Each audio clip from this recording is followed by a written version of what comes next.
बिस्मिल्लाहिर्रहमानिर्रहीम। आज हम बनाएंगे स्पेशल बी, जो कि हमारे सिंध के शादियों में बनने वाली एक ख़ास डिश है।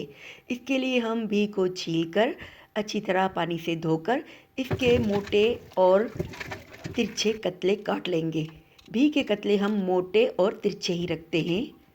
फिर उनको पानी में भिगोकर रख देंगे। एक तरफ हम कुकर में पानी उबलने के लिए छोड़ देंगे। जब पानी में उबाल आए तो भी के कतले उसमें डाल देंगे, और जब अच्छी तरह गल जाएं भी तो उस पानी में डालेंगे नमक और थोड़ी सी टाटरी, ताकि भी अंदर तक खट्टे और नमकीन हो जाएं। फिर इनको छानकर एक तरफ रख लेंगे। फिर एक बाउल में हम लेंगे सोया सॉस, टमाटो केचप, इमली का पानी, हरा धनिया, थोड़ा सा नमक डालेंगे और खूब सारा हरा धनिया।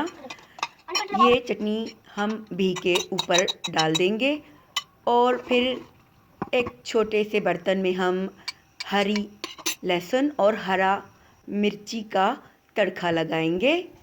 जब हरी लहसुन का थोड़ा तड़का भूनने लगे तो उसमें डाल देंगे अचार गोश्त का मसाला, तकरीबन 1 से 1.5 चम्मच। फिर वो तड़का हम इन भी के ऊपर लगाएंगे और मिक्स करके तैयार है हमारे सिंध की शादियों में बनने वाले स्पेशल भी। लाजवाब और बहुत ही मुनफरिद हमारी सिंध की सौगात।